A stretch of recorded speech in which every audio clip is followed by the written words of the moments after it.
7 years. Cool. Okay. And what'd you do before real estate?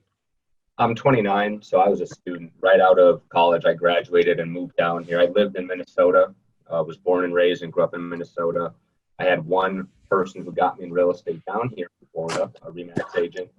And so I packed up my car and moved down here. Is the annotated version of how I got the sales.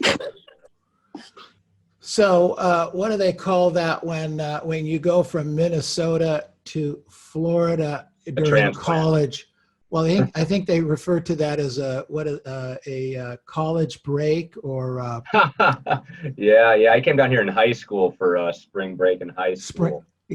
spring break, Yeah. and you just never left, huh?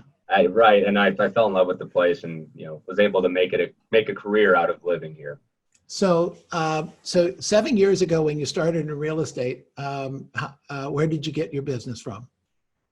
I didn't have any business for the first 5-6 months. Speak up just a little bit. We're losing you. Yeah, sure. I didn't have any business. Is that better?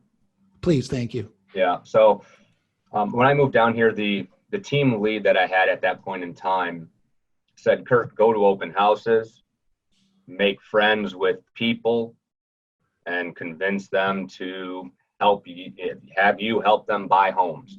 There wasn't even a conversation on listing property. I didn't know listings from buyers. I just thought, okay, I'll do that. I'll just help people buy homes. I didn't even understand the concept of listing. So truly green. And so I would sit at people's listings from 9 a.m. until 9 p.m. reading a book, thinking that I was working, like thinking that was what real estate was. So first 5 months, I didn't do any business. I didn't do any transactions. And then I went to a Mike Ferry Superstar retreat in South Beach, Miami, and immediately signed up for coaching. I don't know. I came down here with a little bit of cash, and so I was able to, foot the bill for $1,000 a month at that point in time. And my parents thought I was crazy, and now they're happy that I got in, of course. Got it. Okay. So 5 months in the business, met Mike Ferry, and after that, what kind of business did you do that first year? That was in October, I think, of 2013 that I joined. I might have closed 2 transactions after that. And then I think I did 15 the next year, 15, 24, 35, 49. Last year we did 69 pending and closed. And this year, so far 36 pending and closed. So far, 36 pending and closed for the first 5 months. Yeah, 4.5, 5 months. Yep. So we'll end this month at, I think, 33 closed. Unless we knock down some pretty easy cash closing 2-week deals that I'm sure you guys see too. Sure. Yeah. So I'm sorry. You said you're how old? 29. 29 years old. So you actually started down here when you were 22? Yep. Interesting. Got it. Okay. So you're 22 years old, out of college, no past client in Sphere, nothing really, right? Except for a friend that, okay, got it. And 5 months, no closings at all? No business? Nothing. No Nothing. Business. Okay. Yep. You were just doing open houses. Yep. Right. I was pretty much just, nursing a hangover from the night before when I would leave the open house at 9 p.m. I'm a Minnesota guy. You bring me down to the best beach in America, I'm having a good time. So I did, and my business showed. Interesting. So that first year, what did they have you working on? Where did that 15 deals come from your first year? So Josh Barker was my first and only other coach, that I've had besides Mitch Chaboyan. And obviously, if you guys, Neil told me you guys are a big MFO base, so you know who Josh Barker is. And I probably had Josh for 3 or 4 months before he stopped coaching for a certain period of time. And then I don't know when he got back in. But Josh basically, from what I can remember, said practice the scripts, write them out, expired listings, for sale by owners all day. That's all you do. Just call them. And so that's pretty much what I did. And I didn't list a lot of property my first year or my second year, maybe 8 my first year. And that was maybe, about half of my business. My very year, right, when I started.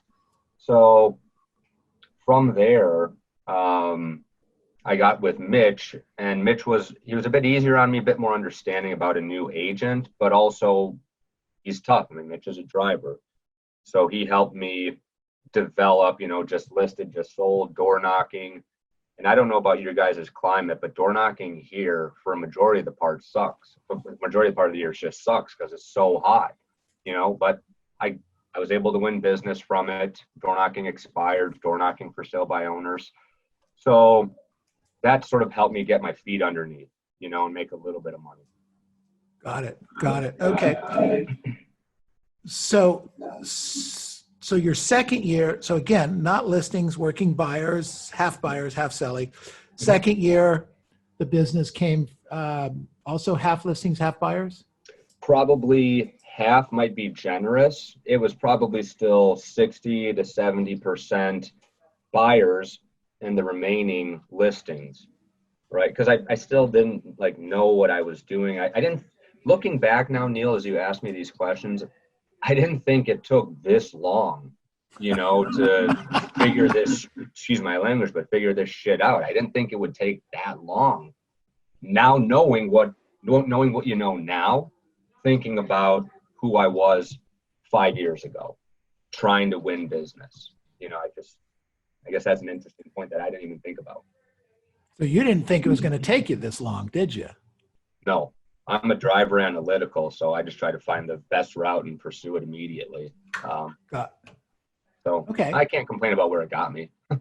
No. You've done really well with it. So what I'm trying to do is I'm trying to get a picture, because some people, not necessarily our group of people that are on this call, but some people don't buy that you can do this much business and build it over time, A, and B, they don't buy that it is going to take a little bit of time to get the momentum. I mean, you started from essentially a standing stop. Okay. Yeah, you had nothing. Right. You had nothing. In fact, you had less than nothing, because you spent five months doing stuff, nothing. but making nothing. Yeah. Right. Yeah. So I just burned funds for 5 months. Yeah. And I had a pretty rough and not, because I don't have any family down here. Right. And so I had to take what I could get in terms of living arrangements, and without going into too much, they were not even close to pretty. Really? Yeah. Okay. So you were just putting up with what you had to put up with. Exactly. Got it. Okay. So you wrote scripts on a regular basis? Yep. Every morning. So, and then did you practice with a role play partner? Yep. Got into role play. So for, 7 years now, I've been role playing from 7:30 to now I go 7:30 to 7:50 because I get on the phones at 7:50. I like to beat the 8 o'clock rush. But yeah, 7:30 to 7:50 role play. I've been getting into the office now for the past 5 years at 6:30 in the morning. So I get to my office at 6:30. I prep all my numbers. I print out all the new expireds, new canceled listings for the day. Just sort of get my mind right from 7 o'clock until 7:30. Hop on role play at 7:30, and then I start prospecting at 7:50.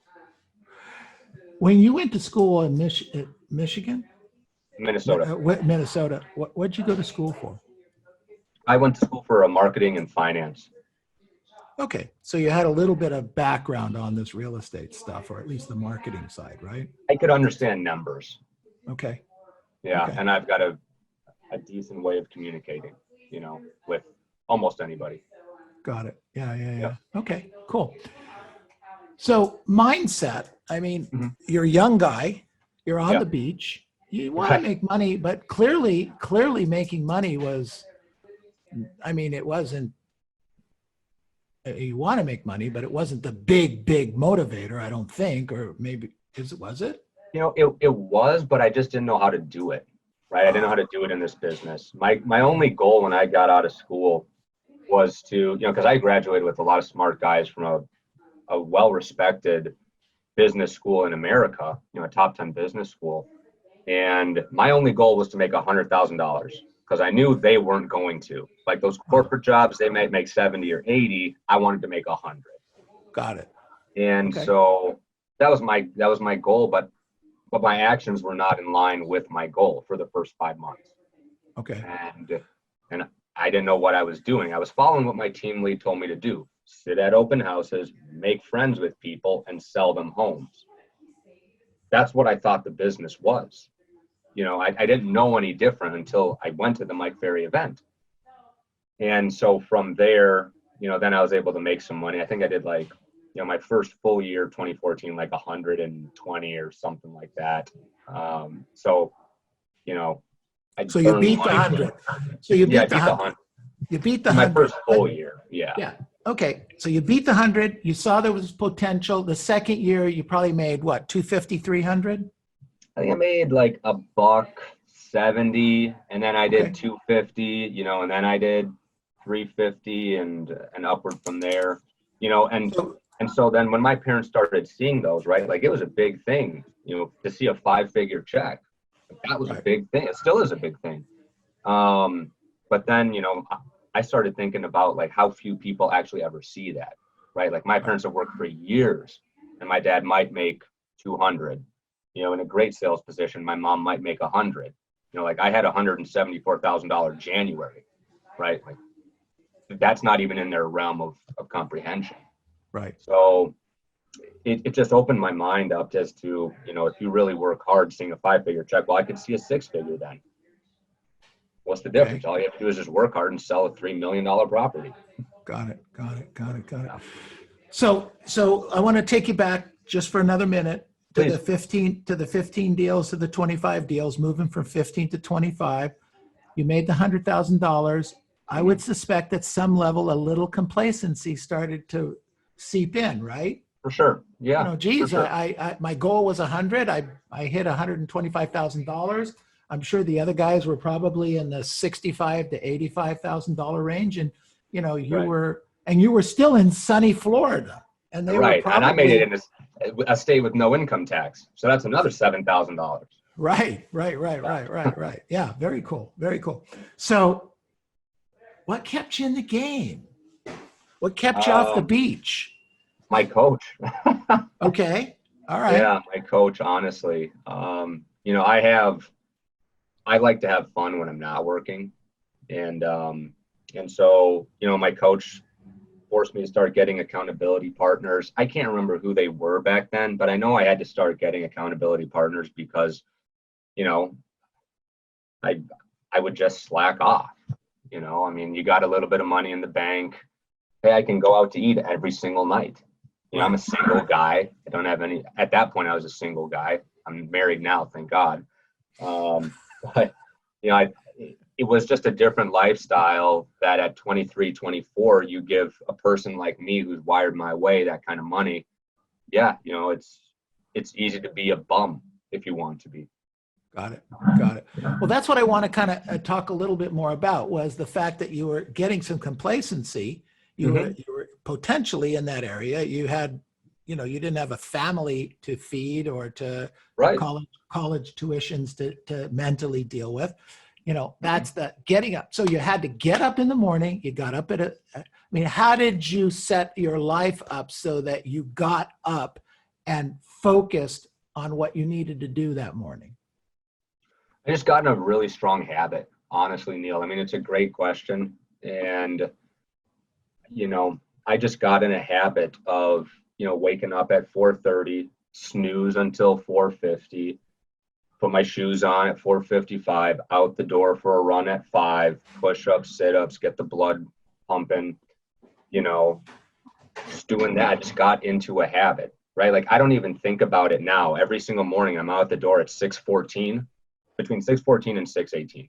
Every morning I'm out my door, period. Like that's just how my morning is now. I arrive to my office between 6:30 and 6:34 every morning, so I'm just in that habit. And I think if you ask a lot of other top producers, they'll tell you when they break their habit or when they don't prospect, they just like, what am I doing? Right. What am I doing? And so I just got into a habit of being disciplined. Got it. Well, it's cool discipline. So you're earning $350,000, but okay, isn't that make you a little complacent sometimes? No, you're not earning right now. So this year on track for how much money? I think this year on track, we're just under $1 million. We're in that 940, 980 range. My goal is 800. So, I had some nice things fall into place, but yeah, goal is 800, on track for mid nines. Very good. Very cool. So how did the COVID, shifting gears to back in the end of February, because it sounded like January you had the $100,000 month? Yeah, 174. That was my best month ever. I've had a couple Wow. six-figure months. But yeah, that was my best month ever. It was $174. Okay, so January and February were good months for you. Yep, January. Yeah, February was all right. March, March,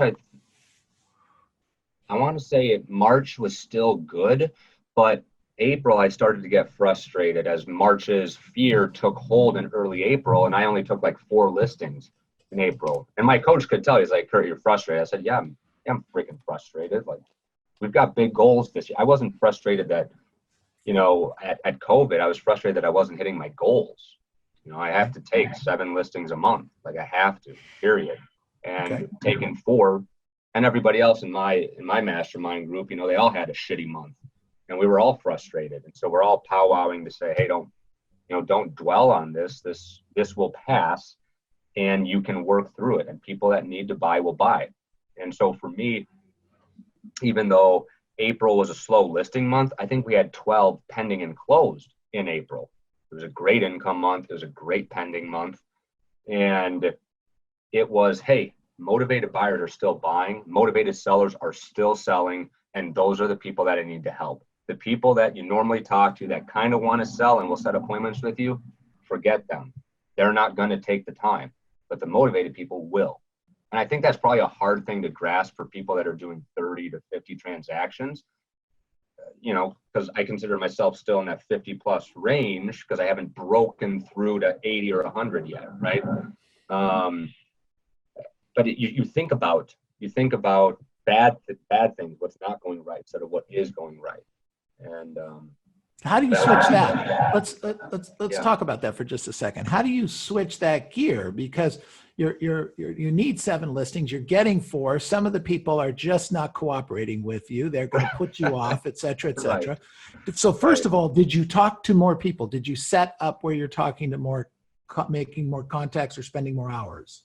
Yeah, I added more sources of business. I wouldn't say I spent necessarily more time, maybe 30 minutes to 45 minutes a day. Like, I'm not a killer prospector like Darda and them that spend 5 hours, or some of these other guys. Like, I don't have the gas in the tank to do that. And yeah, I'm seeing some of these questions. Like, my goal is 25 contacts a day. Occasionally, I hit that goal because I just run out of steam. And again, excuse my language, I'm just me, but just shit comes in the day, like we all do. When you're doing business, stuff happens. So I added probates into my sort of call field. I made it a point to call more of my past clients and centers of influence just to check in on them, to give them a housekeeping call, to let them know, hey, we're here. And if you need anything, hopefully we can help you. I'll tell you though, like for us, Alyssa, my assistant and I, we were at the office every single day from when COVID began to hit to when COVID was gripping everybody by the neck to now.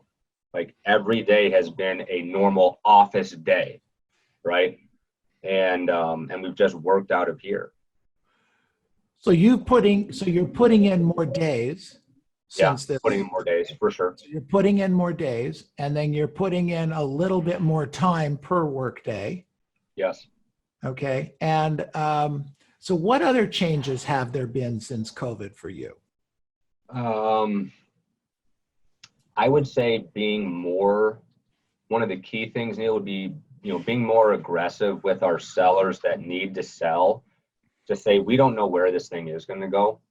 And if you truly do need the money out here, and you don't want to sit, this is what we need to do. And just being, I mean, the comment, right, would be brutally honest with our sellers about what you need to do.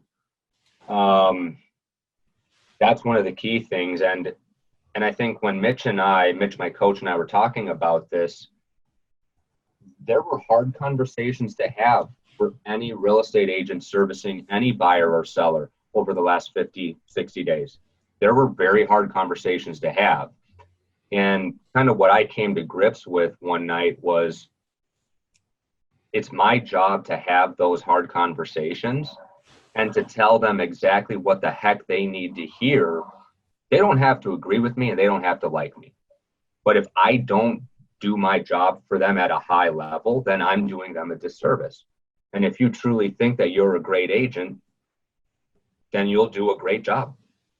Alyssa and I, right before I sat down with you guys, we just got a really nice comment with an expired listing we just listed. You guys are, what'd she say? It was a breath of fresh air and like just impressed with the professionalism and blah, blah, blah. Alyssa doesn't look like she wants to look at the camera. Ah, she's beautiful. Yeah, this is our little cage. It's our little 8x8 cage that we operate out of.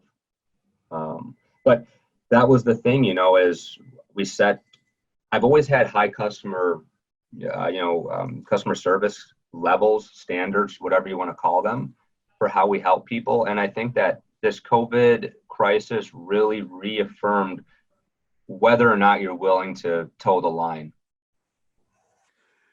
So, Kurt, let me ask you, what's your definition of customer service? How does that, how does that fall out for you? Yeah, for us, it's constant communication on anything material.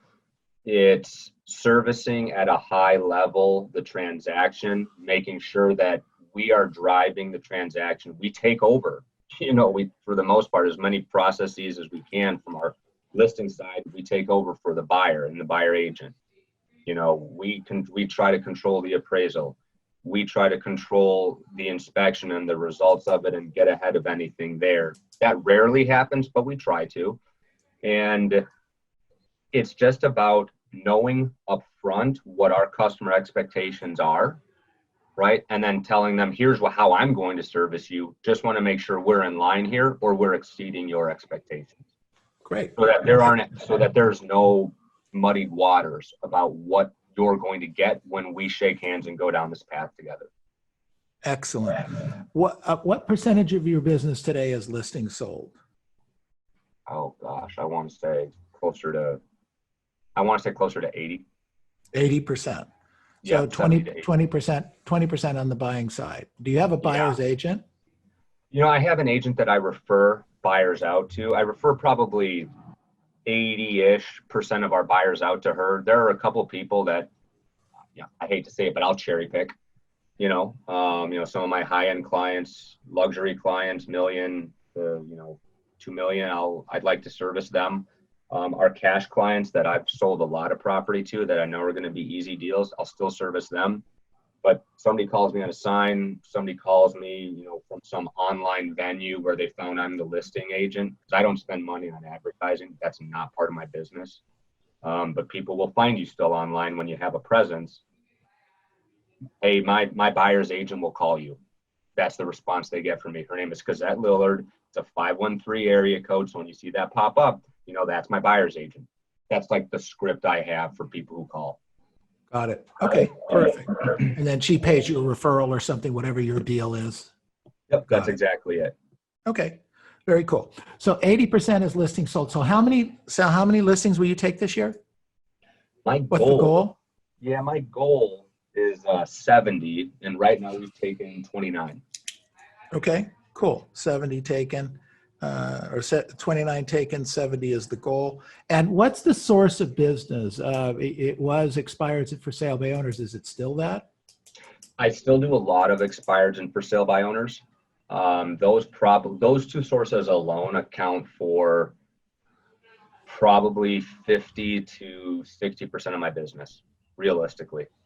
And the remainder is going to be past clients and referrals past client centers of influence and referrals, which will probably be 35%. And then I added in another source that I'm still working on and refining it. But it's just sold calls to expired listings from the last 1 to 3 years.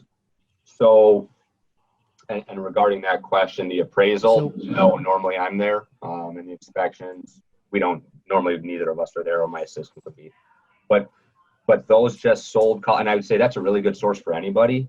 Can you explain that? I'm sorry, I'm not totally clear. Absolutely, yeah. So what I mean by that, a just sold call to an expired is, let's say you know there's a hot neighborhood, you take a listing in it and you sell it quick, right? I go back and I look for the last 1 to 3 years to see if there's any properties that expired or were canceled that have not transacted since, right? And that's really easy to do. You just search them in the property records for the date they came off the market to today, and if they haven't sold or transacted, then you know. And so then that's when you call them and say, hey, look, I saw you came off the market back in XYZ. I just sold a property right down the road from you. We had 2, 3 offers, whatever it is, and the market's hot right now. If you could get an offer on your property, would you still sell it? That's what I mean by a just sold call to an old expired or canceled listing. Got it. Okay, that's great. I've seen benefits there. So for what it's worth, guys, there's money to be made in that course. Very cool. That's excellent. Excellent. Good. Any other so 35% is past client sphere. So how often do you touch the past client sphere? Not nearly enough, honestly. There are very few people I think that do touch them enough. Alyssa and I have been working on this for quite 5 months. Yeah, probably, she's nodding her head. Yeah, 5 months, like getting a mailer down, getting an email down, getting me to call them. They're lucky. I'm lucky if I call everybody in my database 3 times a year, just being brutally honest. How many people in the database?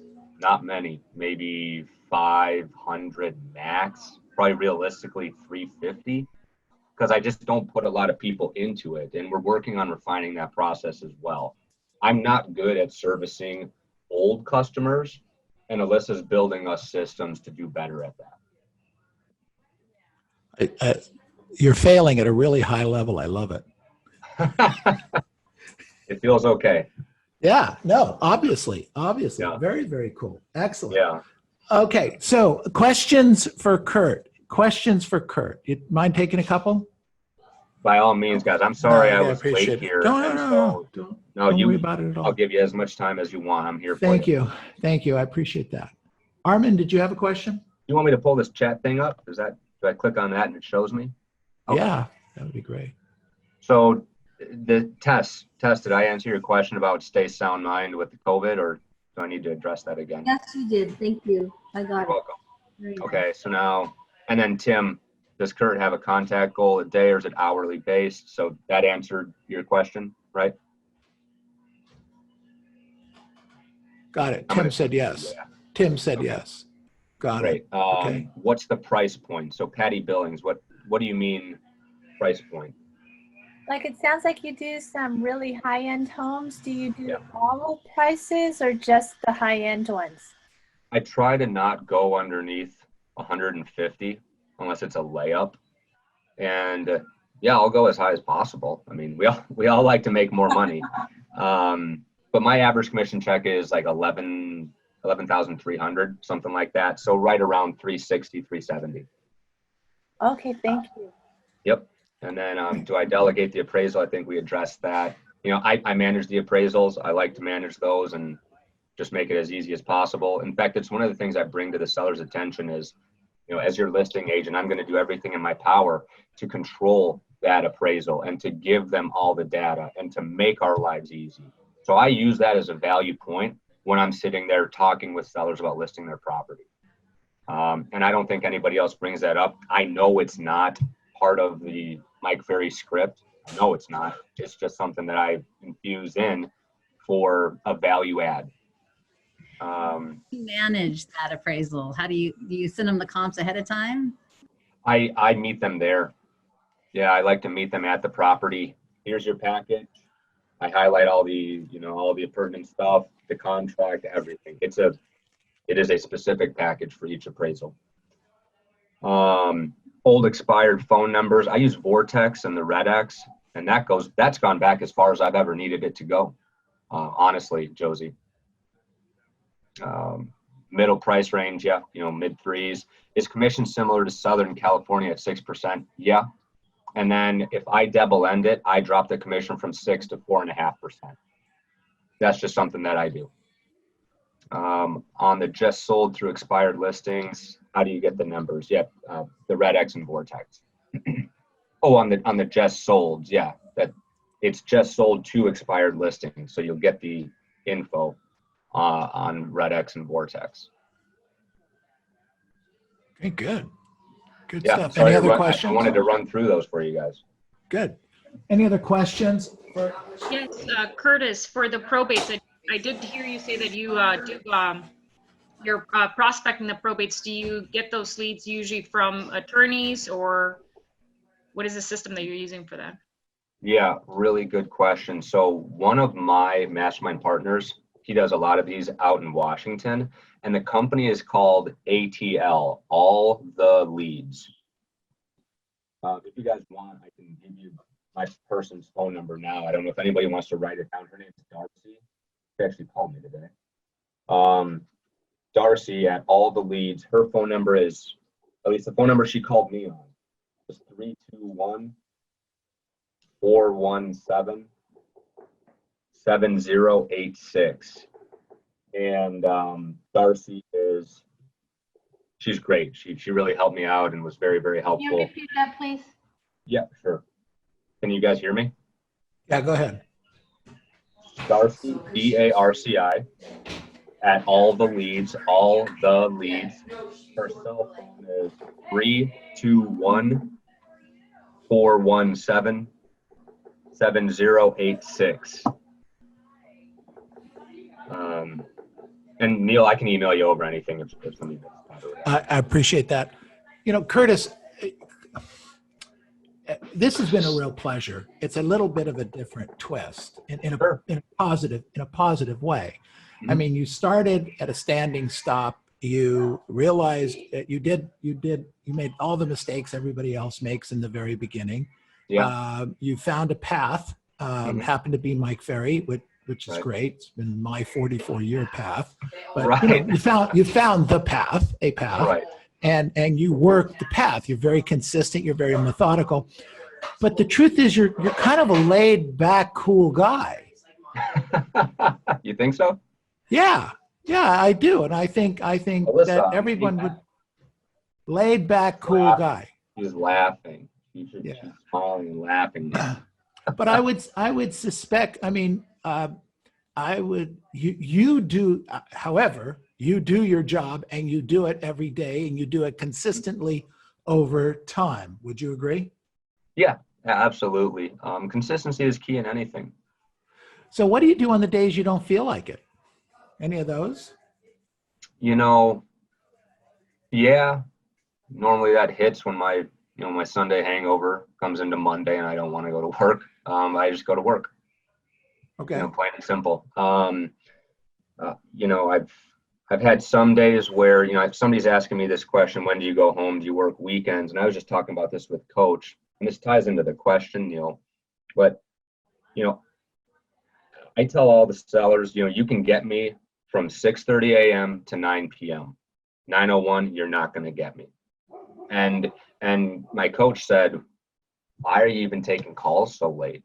I watched the thing he sent about Mike Darda, and frankly, I've got a lot of energy at 29. He's like, Kurt, you'll burn yourself out, man, doing all that. And I started to feel it, and you have shitty clients that you don't like the tone of their voice, and they call and they talk to you for 7 minutes at 7:30 or 8 o'clock, and you're trying to enjoy watching TV or reading a book. Like, that just sucks energy from your soul, and I've tried to personally just say, hey, look, my job isn't to break concrete, right? I don't have to be outside in the blazing heat. I don't have to be pouring pavement and, doing splits on the highway and fighting fires. My job isn't hard.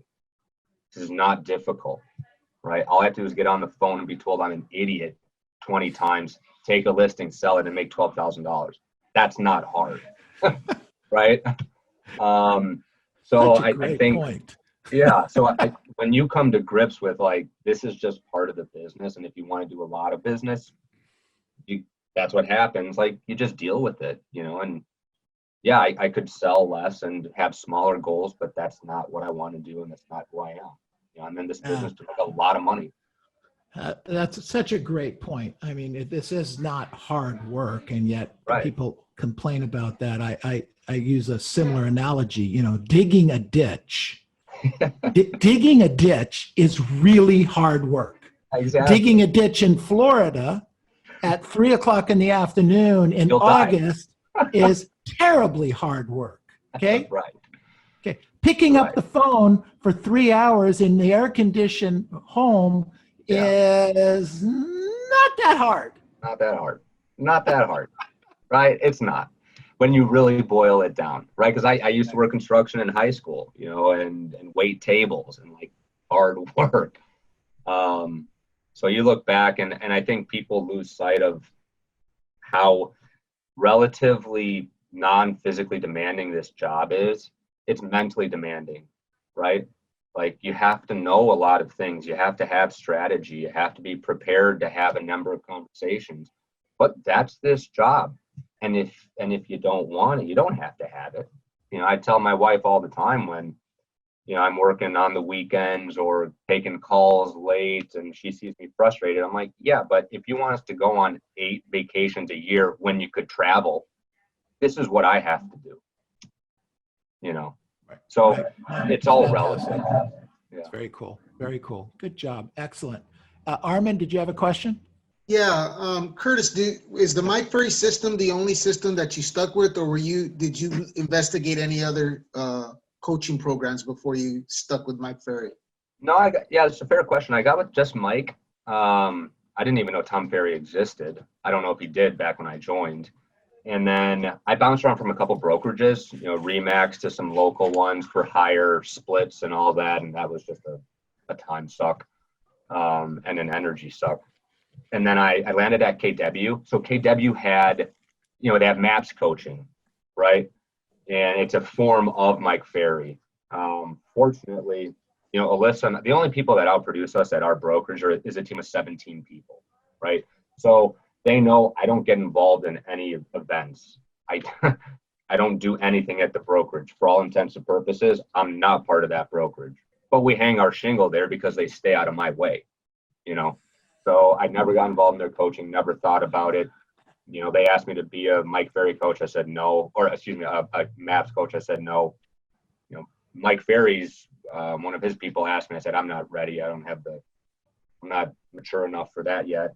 So I've just stuck with being a Mike Ferry coaching client for 6.5 years, something now. Seems to look good on you.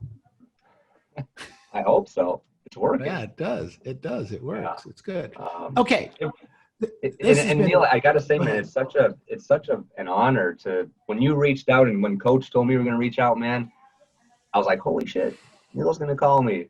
So I just want to say thank you again for the opportunity to be here to talk with you guys. It's a big honor. Well, thank you. And I appreciate that. But, we're the beneficiaries of this. And I mentioned that too. I mean, when you kind of walk through your story and gave me a little bit of the information, I mean, you started at 22 years old. You're only 29 now. You're on the verge of making $1 million a year. And the truth is that, you're doing a great job, but you're nowhere near what you're capable of, are you? No, yeah, I've got a lot of upside. Yeah. Big upside. You bet. Absolutely. You probably could be a Josh Barker or a Bernie Gallerini doing 600-700 deals, couldn't you? That's a big team, man. You know what I've found? I hope so, and I appreciate the compliment. I can imagine Alyssa's eyes are just wide right now. It's just her and I hammering through, trying to get to 100 deals. But I found that those, and I have so much respect for those guys because the quality of people that they brought on, I tried to do it. You know, I loaned some of my friends $10,000 to move down here to get into Florida real estate, right? Like wave that goodbye. And that was a great investment. You know, gave them free rent at one of my rental properties. That was great. I have found that the quality of people, unfortunately, here in our marketplace, I don't get along well with them. Alyssa and I are very like-minded. That's why we've worked together for 2 years now. Other people here, I've tried to bring them on. I've had so many people ask to be on my team. I just said no. I'm just not interested in having to manage you at all. And I have so much respect for Bernie and for Josh on how they've been able to do that. And I know they don't have patience. If I don't have patience, I know how they're wired. They have zero patience. And they've still done it. So it's interesting. I'll have to probably ask them, Neil, how the hell did you do that? If I wanted to take this from 100 to 200, how and who? Yeah, very interesting question. Well, I have to tell you, you're doing a great job. You're going to get to 100, 150, 200 transactions. You know, if you can do it with your narrow-mindedness, and I don't mean that in a negative way. Okay, I get what you're saying. I mean that in a very, you know, I say this to my team all the time, and you're really the epitome of it right now, is to get bigger, sometimes we have to get smaller. Mhm. We have to keep focusing and focusing and focusing, which is kind of what you're doing. So congratulations on that. I think this has been fantastic. I thank you very much, and I'd love to be able to have an opportunity to revisit you in the future as you break 100 and move through. You say when, man. Neil, you're the best. you guys, this guy's an idol, man. I mean, anybody who's been to these Mike Ferry events, like, we got you on a pedestal, dude. So for what it's worth, Neil, I'm shaking your hand the next time I see you at an event, or I'm flying out with your private jet to go see you, because I missed it this time. It was your private jet. It just happened to be coming around the corner there. Hey, all right, so let's give this guy a big hand. Good job, everybody. Woo! So Curtis, one of the things that we do, we're going to take just a couple minutes and do that. You're welcome to hang around. If you need to move on, we totally get it. And that is when I ask my team, okay, so what did you guys learn today? What did you learn from Curtis? Give me some stuff there. Robert. It seems so possible. You know, like his simple. What I mean by that is, you know, for so many years in the Mike Ferry organization, we always see, you mentioned Bernie and Josh and Neil Weichel and Karen Bernardi, and we just think, like, you know, I joke about this all the time, that we think Neil Weichel just farms by just mailing out listing contracts. You know, and people sign him. You know, that's what we think about. Like, oh, Neil Weichel, that's how he does his business, right? And people just sign him.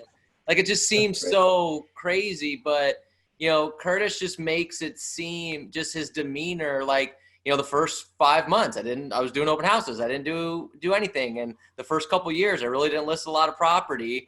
And I just figured it out. It's like, it just seems so possible that I think for a lot of people, it gives people hope. When I think sometimes the top producers they've been around for 30 years that it just seems like not possible. You can't fathom it, right? You can't fathom that level of business. And so it just goes right over your head. Their messages don't sink in, right? Yeah. So that was really great. Cool. Pardon me. Anyone else? Yes, Neil, Ignacio. Go ahead, sir. Pretty much his determination. The determination that the people that you bring to us is amazing, and that's something that I'm learning to develop. Good. The determination that they have, the goals, the desire, you know, and it's doable. One of the guys that you have last time mentioned to us is this, that we live in the country that whether you went to school or not, it still gives you the same opportunity to have whatever you want. And this is just amazing, you know, the determination that these people that you bring to us have and share with us, just amazing. That's all. Thank you. Thank you. Another one, Neil. What else did we learn? Josie? Armin, go ahead.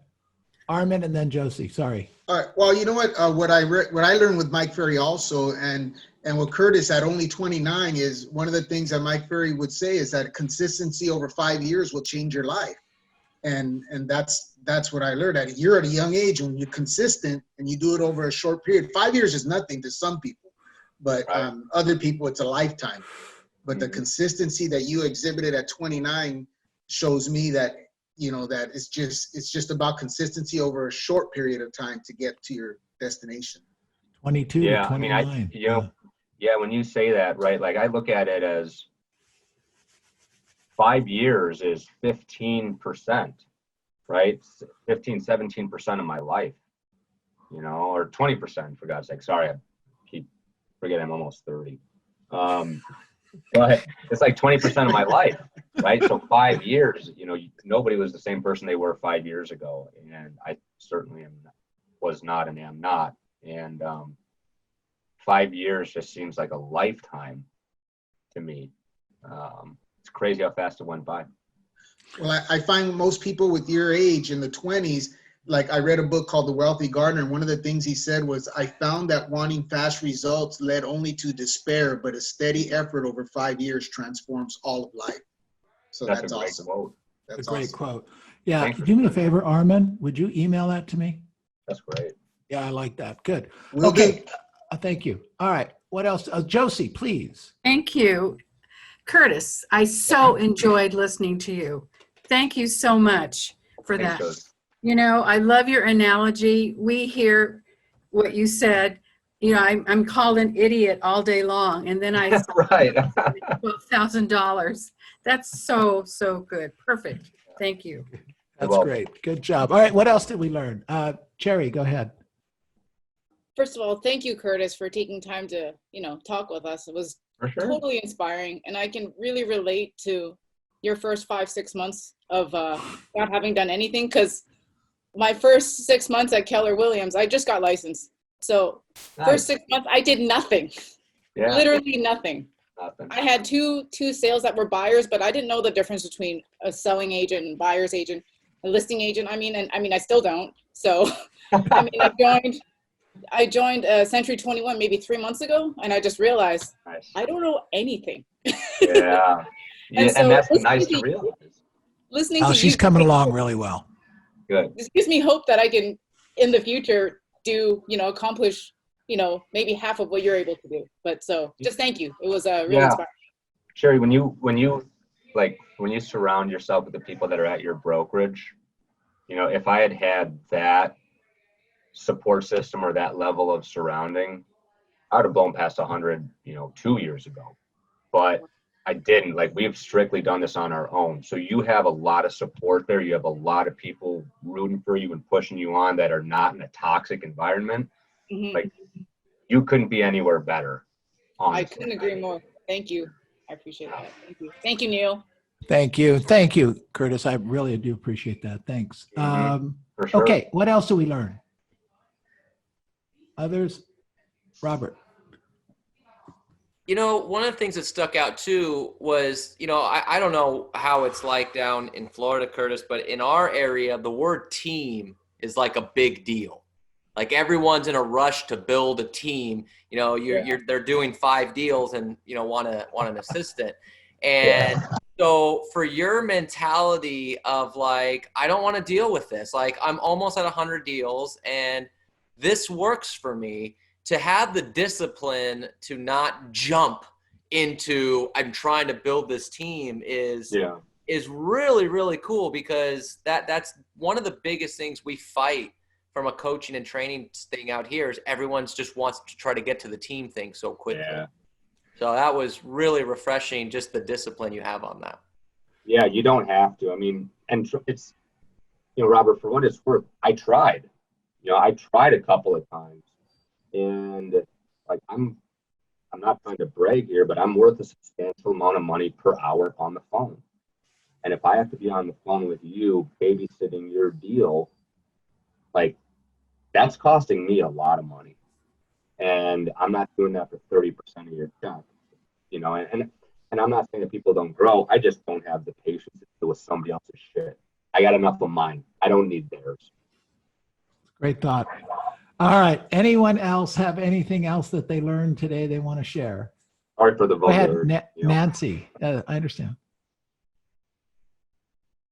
Nancy, Nancy, unmute yourself, please. Okay, just a second. Okay, there. We I got appreciated that you don't have everything all perfect and all in place already, and Not at all. that you're so honest about it. And I frankly want a team either. I already manage my husband's dental practice. I don't want to do that. I God don't want bless you on that. employees, so thank you. God bless you. That you're That's right. you're also very disciplined. Thank you. Yeah. Yeah, for sure. Takes a lot of discipline. Absolutely. All right. Anyone else? Anyone else learn something? Curtis, you want to share? Abigail, go ahead. Yeah. Hi, I just want to agree with Nancy. I do appreciate you being honest with us, because one thought that I wrote down was my actions are not in alignment with my goals. So, back then you told us that your actions were not in alignment with your goals, and that's sometimes how I feel. And write that, blow it up, type it up, put it in front of me so I can remember that. So thanks for being honest. You're welcome. Happy to. Cool. All right, everyone. Curtis, again, thank you so very much. I'm going to unmute everybody so that you can hear them cheer for you. That was great. Thank for you you so guys. much. Yeah, and All if right. you guys need anything, Neil, you can give my info out, I all that. appreciate it. I don't mind, Thank you. being a sounding board. Thanks, Curtis. Big time. Thank you. Thank you Thank very you much. very much. Thank you. All right, you take care. All right, appreciate guys. it. All right, everybody. Good stuff.